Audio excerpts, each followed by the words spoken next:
Welcome to Own It, Your Business and Your Life, with Nicola and Judith Morgan. In this podcast, we're going to cover everything you need to embrace to become a successful entrepreneur, marketing, money, and much, much more. How to create a business doing just what you love. How to own it, your business and your life. This one will be fast, funny, feisty, and very lively. So sit back and enjoy the show.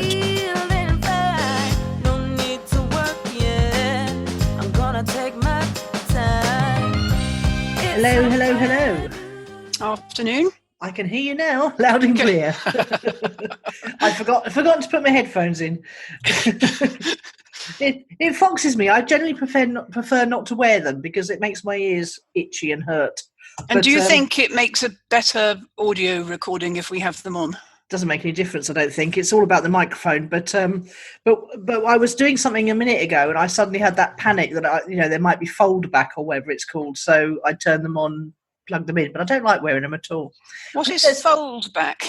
when the recording picks up the. Anyway, I don't really know. No. Okay. It makes an echo thing or something. How are you? Oh, I've been very busy today, Judith. The day started out badly when I opened one eye and realised it was 8 o'clock and I should be on my own webinar. Yeah, it's New Zealand or Oz or whatever, isn't it? Yeah. Yes, and what had happened was, I'll talk a bit more about why I was tired later on in the call, but I'd set my alarm for 7:15, which is uncharacteristically early for me, and obviously what happened was I just shut my eyes again and went straight to sleep. Yeah, like we used to when we were children. Yes, and I don't know what made me wake up on. Literally, it was 1 minute to 8, so I had to really drag myself out of bed fast and turn the webinar on in case someone turned up, while trying to simultaneously drag a brush through my hair, put my contact lenses in and have a pee. Well, you wait till they move their clocks 2 hours forward. They go forward for us and back for them or something. You'll have to do it at night instead. No, I'm just going to stick with it. You can't? Oh, because they're impossible, is it? Yeah, exactly. Oh. It's impossible, yeah. Oh dear. Oh, well, I'll have to move back to... Well, for 6 months of the year, we're in the evening and they're in the morning, and then the other 6 months, the opposite. I need to see this written down. I can't absorb this information by ear. Down under. Trust me, I'm a woman that works with people all of the time. Yeah. I know. So that wasn't a great start to the day, but the week's been quite good. Shall I plough on with that? Yes, do. Well, it was Sarah's 50th birthday on Sunday. That's my baby sister. And didn't she look glamorous in her red dress? She looked very glamorous. And it's a sobering thought when the baby that was actually a baby when you were 8 or 9 years old and you used to help look after is now 50. That's a real big sobering thought. It smacks you right round the face, that one. We had a lovely time. We all went to Chloe's. We insisted on going to Chloe's. They were trying to palm it off on one of us, either Heather or I, but we said, no, it's your mum and you're organising a party for us, so it's going to be at your house. And her partner, Matt, who we've only actually met him twice, he's a thoroughly nice chap, and he coped very well with an influx of Ken crosses and Soramikans with all bearing food. There was an abundance of finger sandwiches, salmon and cucumber and egg and cress, all the usual traditional stuff, cheese and ham. And then there was the most divine, monstrous chocolate cake. Oh my God, it was huge. And then there was also a fabulous homemade carrot cake, which was the moistest, most delicious thing. And I know that because we've got the remnants of it in our fridge, but not for long, I suspect. Who made which cake? We all, Eileen, my dad's wife, made the carrot cake, and it really was good. And Heather made the chocolate cake. Heather also made cheese and fruit scones. So it was all quite, afternoon tea orientated, but we had some champagne, obviously, and Pimm's as well, which was nice. But we had to cram into her dining room because it poured with rain all afternoon. Oh, yes. So we were planning to be in the garden, but that didn't work out. The initial plan had been all to go down the beach for a picnic. I'm glad we didn't go with that one. Yeah. And then, of course, as you know, my son has gone off to Wales camping for a week, which was... That's the funniest thing. It's the funniest thing, isn't it? We've all been worried sick about him getting blown off a hillside, but he's having the time of his life down there. I'm pleased. Yeah. And then finally, Phoebe and I went out for dinner I said, look, that whole eat out to help out thing's coming to an end. Why don't I take you out? And the only night I could do was Tuesday. And I was sort of thinking we'd potter over the road. And she said, oh, no, let's go to Brighton. Well, Phoebe's idea of going to Brighton means putting in sat-nav the exact car park she wants to park in. And if anything goes wrong with those plans, she gets slightly stressed and sweaty and quite grumpy. I have to sit in the side saying, look, I know Brighton, don't panic if it goes wrong anyway. So she said, yes, but Mother, that was 20 years ago and all the one-way systems have changed and we can't rely on you nowadays. And I thought, how did anyone ever manage before sat-nav? We used to have to find our way around, didn't we? It was fine. I know it was fine. It was absolutely fine. My dad always used to say when my brother and I were in the back of the car giving him advice, I don't know how I managed before I had you two to help me with the driving. It's just like we manage. I love a map, me. Yes, well, I do prefer sat-nav, to be honest. But having said that, if the sat-nav's not working, you've got to improvise, haven't you? Well, and also if you live in a place, you've lived near Brighton. I've lived in all your Brighton, life. Yeah. And frankly, one's nose is quite good at finding. If you're hungry, you'll find where you're going for dinner. Yeah. That's what I reckon. Well, we were very late. Because the first car park we were going to had a massive steel door slammed up, and the second one we went to, we had to go all around the houses because of the one-way system. And when we got there, it was absolutely chock-a-block because, of course, the first one was the big one, and everyone was trying to find alternative parking. But the restaurant was very good. They had social distancing in place. They didn't make us wear masks, which was good because I was flatly refusing to. And we had a lovely dinner, and then we came home again and sat on the sofa and watched some TV together. So it was a thoroughly pleasant evening. And when I say she was grumpy in a jokey kind of way, so it wasn't seriously stressful. Well, it was nice. As you know, apropos of Brighton, you don't really want to draw me on this topic. One-way systems, Yes,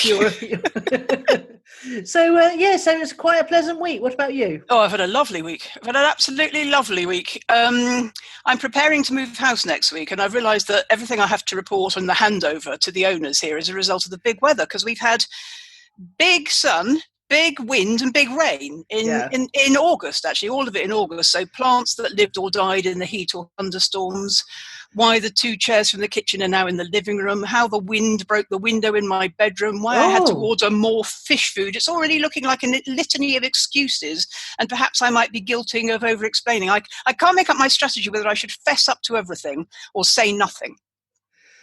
Well, I think you haven't actually done anything, have you? It's been the weather that's done it. Well, I haven't done anything, but, the results of what the weather's done are things that might confuse or disappoint them if they notice. I think they will notice, Judith. I don't think you can get away with broken windows and things. Well, I didn't break the window, but actually I had the window open on, those funny old-fashioned, you open it and you have a sort of long silvery or goldy or brassy bit with holes in, with holes in. Yes. Well, I got it. It works when you shut it, you use two of those to anchor it tight. And when you open it, you choose the one of those that denotes how wide you want the window open. Well, the wind pulled it off that thing and sheared that thing off. Oh, my God. And it's fallen outside the window in the stone somewhere, and I'm not getting on my knees to find it again, but they can if they want to. They could solder it back on.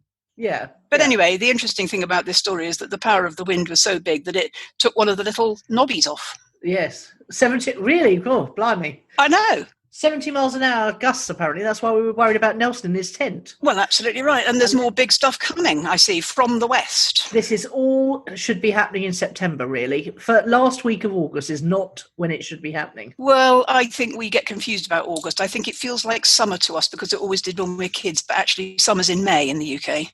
Yeah. And I think it's practically over now. That's why the garden's dead. It's all over, and I had 2 duvets last night. It's getting a bit chillsome. Yes, I had to put my duvet on this week. Well, anyway, let me keep going because I've got lots of lovely things to tell you in here. So I'm having this little staycation. I'm in the middle week of 3, and I'm I'm pursuing all of my hobbies, and I'm developing an interest in numerology. And I bought a book and everything. Oh my God! I know. I've always loved numbers, so it's not all that odd. But I'm going to tell you. I know the people who own the biggest website in the world for numerology. Numerology.com. Oh, what's it called? Numerology.com. Yeah. Yeah, I might have to get into that. Imagine the traffic they get with that. I'm going to read the book first. Read the book first, but more about hobbies in Who or What's Impressed. Okay. And on Sunday, I put on my new top and my new shoes, and I drove to Surrey, where I enjoyed a lovely al fresco lunch with my family, my brother, my sister-in-law, and their youngest child, Jeremy. And I hadn't seen any of the three of them since the 5th of January. Wow. That's a long time. It was a long time, and consequently, it was a lovely do. It was just the four of us. I'd seen the other ones because I'd stayed in Claire's flat, and Gareth and his girlfriend had been to visit me a lot because she's the daughter of this house where I'm staying. In fact, they're coming tonight. But I wanted to tell you two things that happened while I was there. When I was driving over, they live in a posh village in Surrey that has two branches of the same butchers, and they make these. Well, they make fantastic meat, but they make a particularly nice sausage. When I'm driving over, I'm thinking, I hope we have those sausages today. There's often barbecuing and salads, and my sister-in-law makes quite a lot of their own food that they eat, like, potatoes and plums and things that she grows it. She does. She grows it. She's a proper gardener. In fact, she's a permaculturist, which is quite exciting. So and David was telling me that when the thing that we shan't name started, that the queues of the middle class yuppies out of the doors of the butchers panic buying for lockdown was like Christmas. And my brother said to him, do we need to worry? And the butcher said, look, you can all queue up here, you middle class people, as much as you like, but I've got a field over there with 1,500 cows in it. I've got a field over. This man owns all the herds that are locally that he then puts in his own meat. Yeah, nice. Can you imagine how delicious that is? Yeah, well, at least you know where it's come from. Well, quite. It's come from about 30 seconds up the road, basically. Yeah, nice. And then there was a massive, great piece of rump steak off the bottom of a cow, which looked like one of those sort of cartoon steaks that you see that dogs eat in cartoons, and I'd never seen anything like that. Desperate Dan. Yes, that's it. My sister-in-law's a vegetarian, so the three of us barely touched the sides on it, and I had seconds. It was absolutely delicious. You know how meat often doesn't have a taste? If you get it from a supermarket, it doesn't have a taste. Yeah. Well, this was delicious. Anyway, but the best thing of all was, I've told you on here quite a lot, several times, that my nephew, the youngest one, and the middle one, the youngest one has his dream job as an agent, a young golf agent in a brand new startup agency where they've only got 5 golfers. One of them is very famous, but one of the others had his first win in a major open tournament with £1 million prize money on Sunday while I was there. Wow. And another one of their golfers came third, and we watched it live as it happened, which was very exciting to be with him at the very moment his fledgling business had that, first magical win. Lovely. I know. Very nice. Wasn't that brilliant? Yeah, and to be there to share the moment with him, absolutely. And it was a fluke, really. I didn't know that was going to happen that day, and it was very, very exciting. Oh, wonderful. I know. And it's so wonderful to see them doing well, isn't it? It is. And on Friday night, I got hysterics because my brother and I were preparing each other for what our hair looked like on the Sunday. And we were doing what I call a hair off. We were taking pictures of the backs of our heads and sending them to each other. And he couldn't work out. I told him he hadn't watched enough of the Kardashians on Instagram. He couldn't work out how to take a photograph of the back of his own head. I don't know if I'd know how to do that. Well, you have to stand and back up to a mirror. Of course you do, yes. And the reason I know it from, people who take selfies of themselves all the time is you see them in the mirror with their phone. With their phone, exactly. Front or back. Yes. I'm just trying to work on the back bit. I can picture the front bit, but I can't picture the back bit. But I take your word for it. Yeah, you do. You just back up to it like you do when you want to see the back of your hair in a mirror. Oh, the hairdressers, when they show you get that little mirror out. Absolutely. Yeah, say, but unfortunately, you and the back of your head and the camera are all in the picture. And I always get really startled when the hairdressers do that because it doesn't look like me from the back. Well, because we never see the back. No, we don't. Which is why I fuss a lot less about the back, generally speaking. Generally speaking.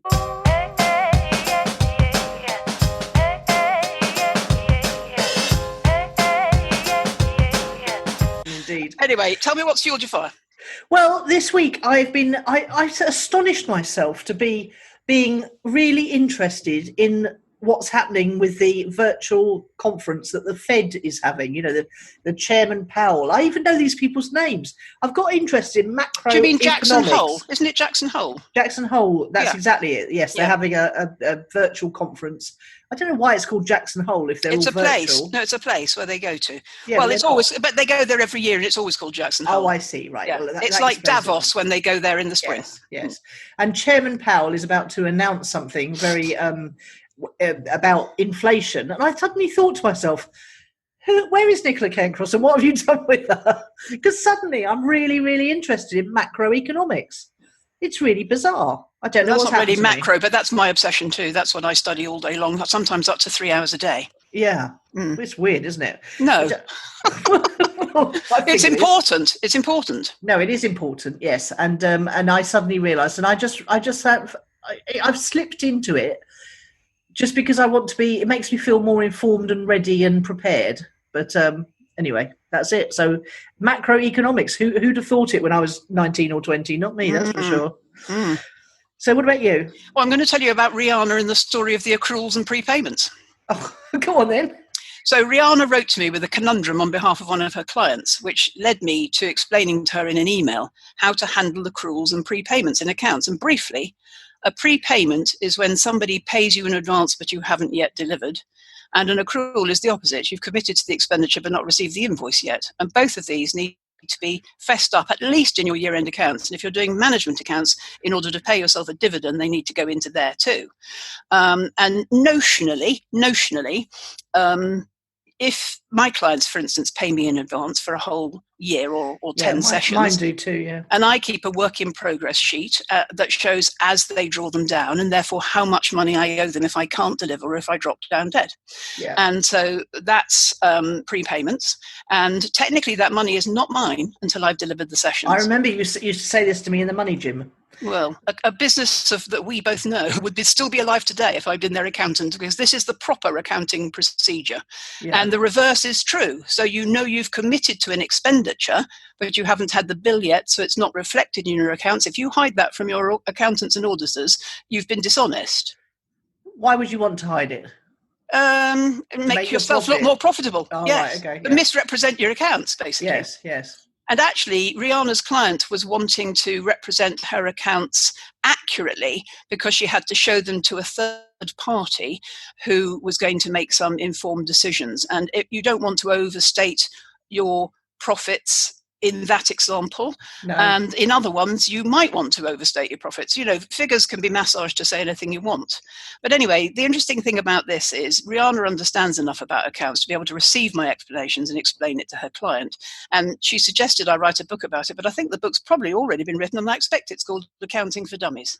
Yes, I think it is. So how did that fuel my fire? Well, both Riana and her client were very grateful, but it reminded me of a couple of things: how much I love to be helpful, and how I can make such matters easily understood by non-accountants. And that was always my gift when I was working in that world. So it just reminded me of, well, they were so grateful, and it wasn't hard to explain something I knew that they didn't. They knew there must be something there because it didn't make sense, but they didn't know how to do it. And they didn't know how to do it in QuickBooks, and neither did I, because I've never used QuickBooks. But there you go. Oh, very interesting. But funny that we both have financial things in that. Yes. Section.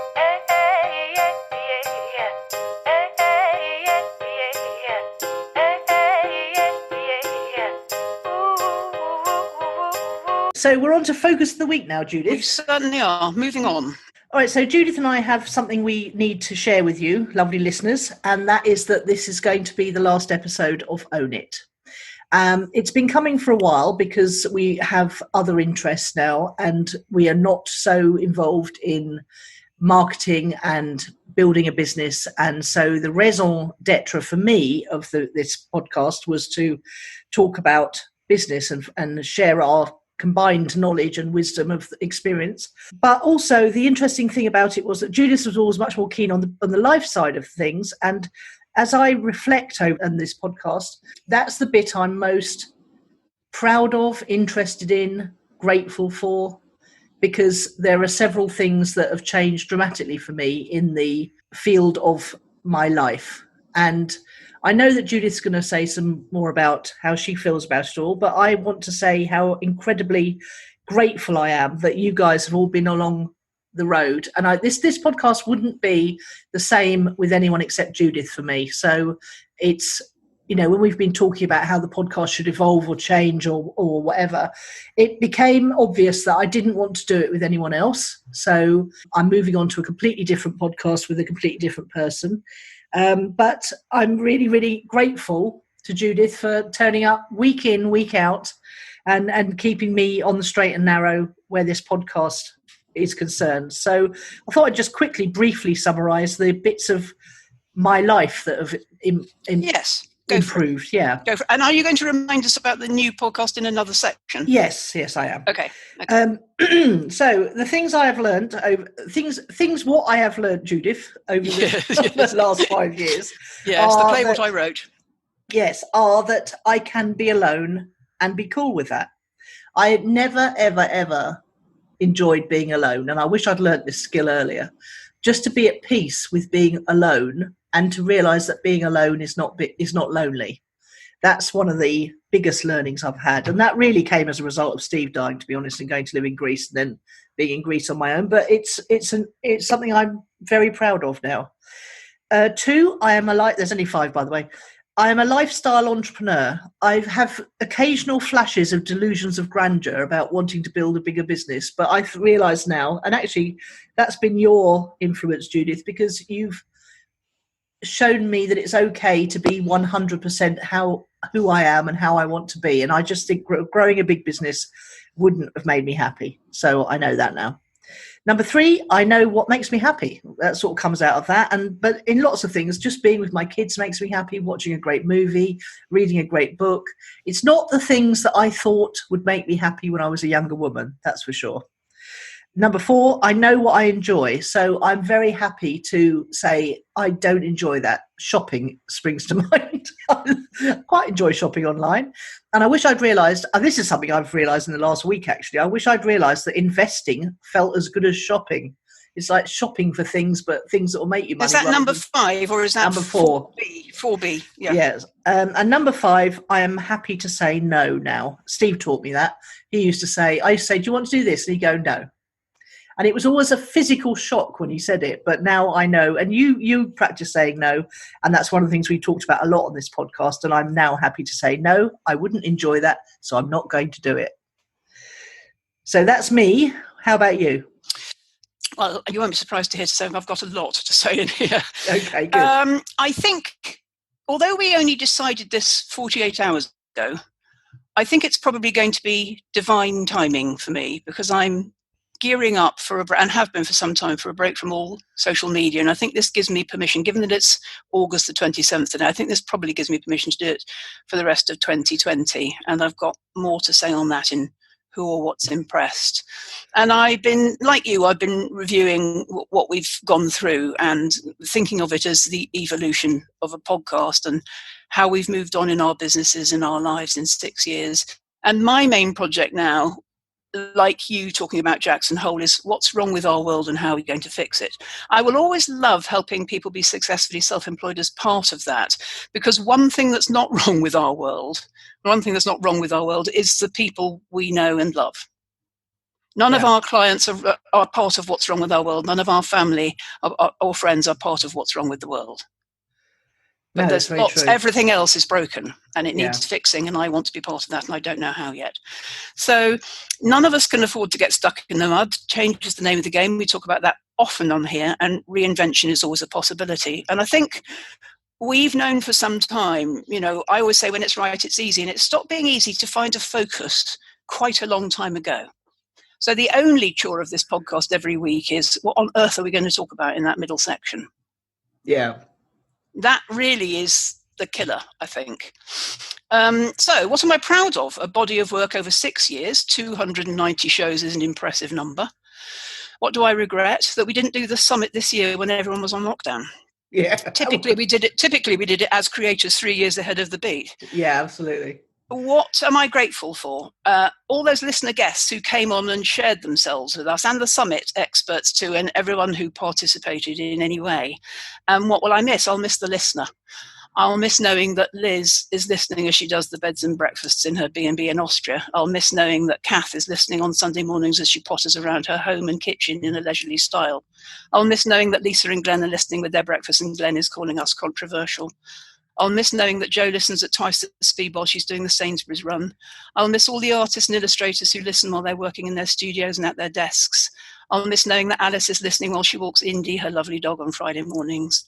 I'll miss knowing that Kerrin is listening in Australia and Linda in New Zealand. And I'll miss all of those who send me messages saying what they liked and didn't and where and why they laughed. And I'll miss making a difference to the lives of the listener for an hour every week. But what will it liberate me to do? It'll liberate me to have that holiday from social media while I get my life organised and settle down. And it takes me back to, drive, dance, you're going on to something and I'm going on to nothing. I'm going into the fertile void podcast-wise, and that is absolutely peachy in the place I'm in my life right now. And funnily enough, the 6 years we've been doing it absolutely coincides with the 6 years that my pension was stolen from me. And had we gone on to next April, my pension would have been reinstated to me in the time frame. But that's only 6 months away, so that's cool. So we're having to end at 290, which is not the end of the story, but as we know, it's never the end of the story. No, exactly. We did discuss carrying on to 300 because nice round numbers pleased me more, but it felt right this week somehow for a reason, and I don't know why, but we just... I know why. I know. It's because you're ready to go on with your new one, which you need to tell us about in a minute. Okay. Well, do you want to do it now, or do you want to do it in project updates? Or no, I'll do it in project updates. Okay. Yeah. All right.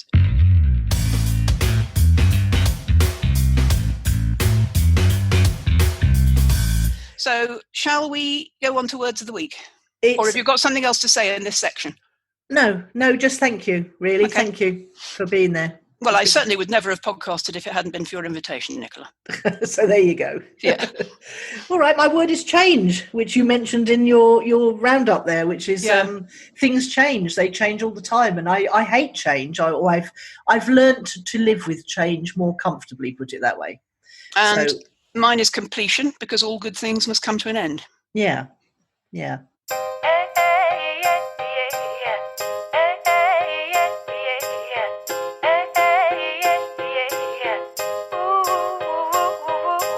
Okay, project updates then. Yeah, you or me?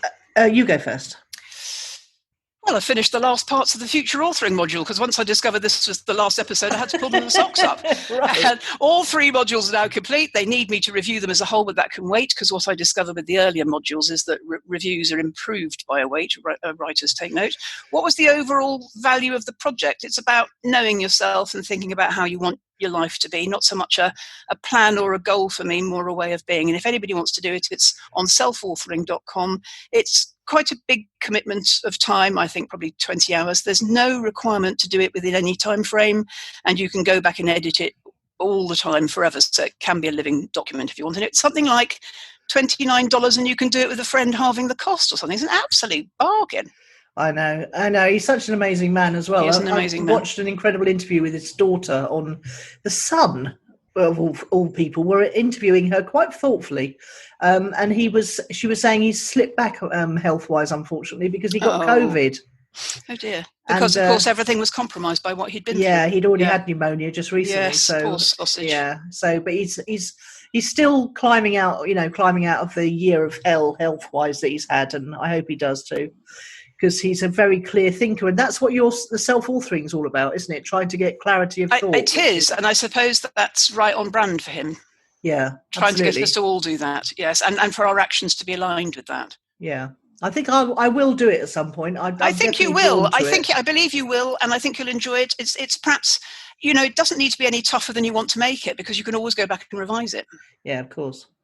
Cool. Okay. Well, my project updates are that Pete and I have decided to continue. We recorded episode 1 last week, episode 2 today. Unfortunately, it's killed poker night because we've decided we can't play poker online and talk, because we talk right through as we're playing. It's sort of 3 hours. We can't do that and run and do a podcast and have things to say to each other. So and last week you told us it's going to be called Poke It. Yes, that's right. Poke It, the Poke It podcast. It was Pete. It sounds a bit like Own It, but it was Pete that chose the name because that's how we learn. That's how we like to do things. I like it because it echoes ours and honours ours. I think. Yes. Whether he intended that or not. I don't think he did. I think it was just the first name that popped into mind, and Shame. it bodes well that I sent him 50 bits of music to listen to, and he what's the word? You said he picked the first one.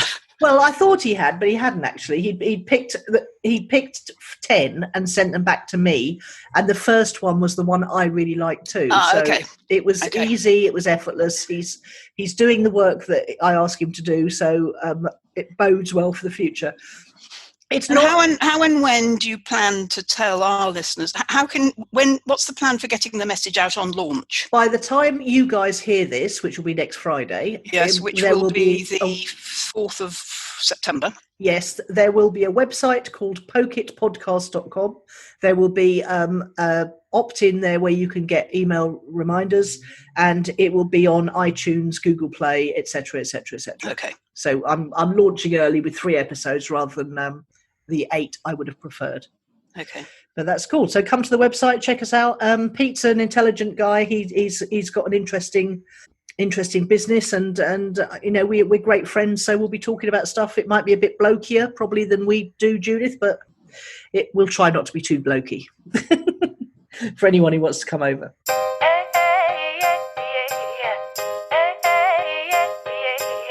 What about Who or What's Impressed?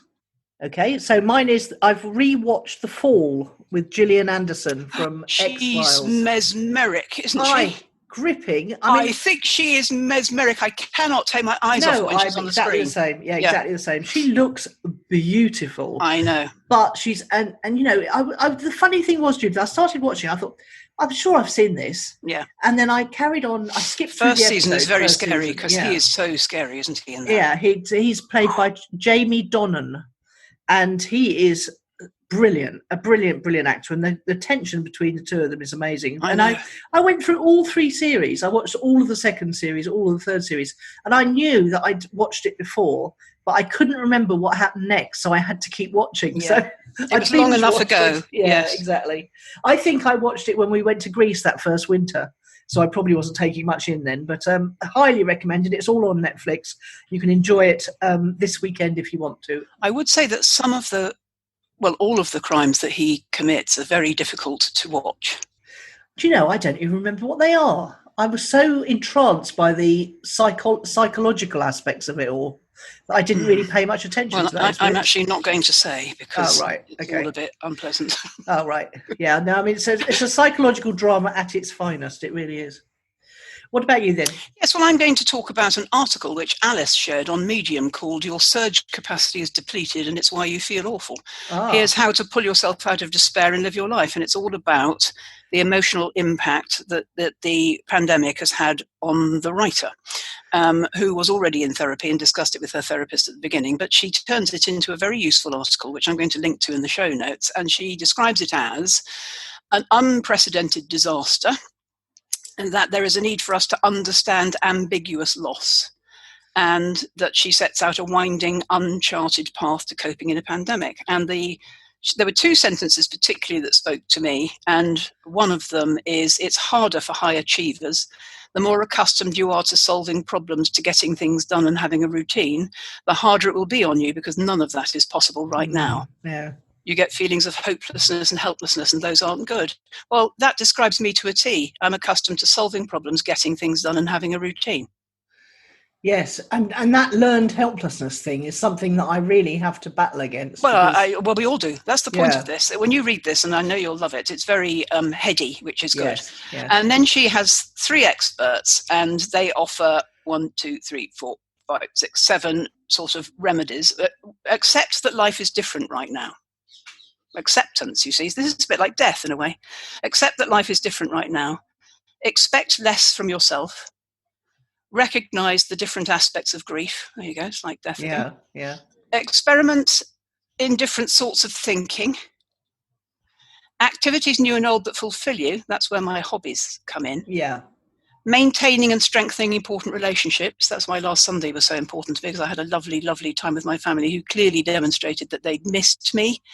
And building resilience slowly. Now, we've talked about all of these things, both in this context and outside this context. So, for bereavement, for business, and for coping in the pandemic and with other things. So I think this is a brilliant explanation of why, even when you look like you're doing okay, it's hard. And what she says is that we have this surge capacity. So initially, we had a capacity to cope. Yeah. But once it's depleted, you start to feel awful.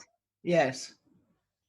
And the recommendations are how to pull yourself out of that pit of awfulness, which we don't know how long it'll go on for. They describe it as chronic, which means forever, and live your life anyway in, I don't want to say the new reality, how to live your life now in 2020 and beyond. Oh, so there's some practical tips in it as well. Well, those bullet points that I gave you, there's longer versions of that in the article. Nice. Yeah. Okay, good. So if people come to ownitthepodcast.com/290, they'll find the show notes with the links to me and Pete and your article that we can all benefit from. Indeed. And I can't say what I normally say, which is see you next week, Nicola, because I won't see you next week, Nicola. Well, I hope it's not the end of us being friends, so we'll keep in touch even if you're not on social media. It's goodbye, but not forever, or whatever it is they say, yes. It's adieu. Adieu. Adieu, yes. Or au revoir, that's it. Yes, that's it. It is. Au revoir. All right then. Yep. See you soon. See you anon. Yeah. Bye. You've been listening to Nicola Cairncross and Judith Morgan. Do come and visit us at ownitthepodcast.com. We'd love to hear your feedback. You can find out more about Judith and visit her on her website at judithmorgan.com, and you can find Nicola at nicolacairncross.com.